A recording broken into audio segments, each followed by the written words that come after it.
Faith is a heart that trusts in God. It's the same thing the prophet Joshua says faith is, and it's the same thing Apostle Paul says in Romans chapter 10 verse 10. With our heart we believe. If you're taking notes, you can write this down. Faith is simply a heart that trusts in God. There was one man who was walking through Niagara Falls on the rope, and he walked through it. Then he pulled up a second trick. He said, I want to take a wheelbarrow and carry a wheelbarrow, push the wheelbarrow across the Niagara Falls over the rope. Does anybody believe that I can do that? Everybody say, yeah! I mean, who wouldn't want to see a guy fall with a wheelbarrow? They're like, yeah, I want to see you with the wheelbarrow. So he pushed the wheelbarrow across the Niagara Falls. Everybody's cheered.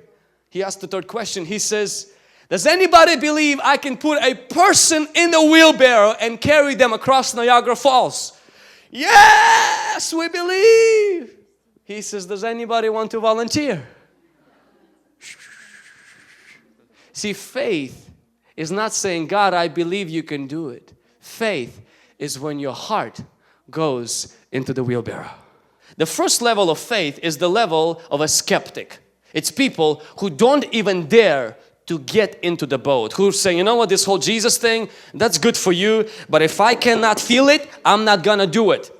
If I don't see Jesus, I'm not gonna trust in Him. I'm not gonna get into this thing called salvation, the boat, and no, I am staying here and that's it. You don't prove it to me, I don't believe it. That's the first level where all of us start, a skeptic. But then the second level goes in, it becomes a safe faith. You know what's a safe faith? It's when you believe Jesus died on the cross, you ask Him to forgive you of your sins, and that's it. It's safe. You are in your little boat. Now it's a little bit risky because there is a lot of wind around, but you are safe in your boat. You're a dry boat talker. You never have disappointments because you never do anything risky. You never fail. And then there's a third category of people. It's called a shaky faith. It's the people who realized, I am not going to sit. I'm going to try to walk by faith. And people like Peter, well, we know what happens. We all have tried Peter's walk. That's called a shaky faith. Everybody must go through that. And then there's a fourth level of faith. It's called a steady faith. So the skeptic faith, the safe faith, the shaky faith, and the stable faith, the faith that walks. 99% of us here, our trouble is between the boat and walking on water. We become safe Christians.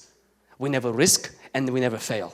But in order to walk by faith, you have to experience some of those things. I would rather be a wet water walker than a dry boat talker. The disciples of Jesus walked very close to Jesus, yet they had the worst kind of faith. So being close to Jesus does not mean you're going to have great faith. The people who had great faith, who did not walk with Jesus, are never mentioned in the book of Acts. But the people who had a shaky faith shook the world. Why? Because the people who had great faith, leaps of faith, great leaps of faith, the centurion, the leap of faith of the Gentile woman, the leap of faith of the woman with the issue of blood, the leap of faith of Bartimaeus. They knew how to have leaps of faith, but they never knew how to walk by faith. And to walk, you have to stumble. You can't walk. None of us here, not even the greatest man in the history of the world could ever learn to walk without falling. You have to stumble. You have to stumble so many times. Sometimes do your parents think you'll never walk? But we all came to this room walking. Why? Because we stumbled, we learned how to walk. Our goal and Jesus' goal with you is not to let you have leaps of faith where one day you believe so high that you're shaking the world. That's it, I'm gonna go, yeah! And the next day, you're contemplating suicide. Very high and very low.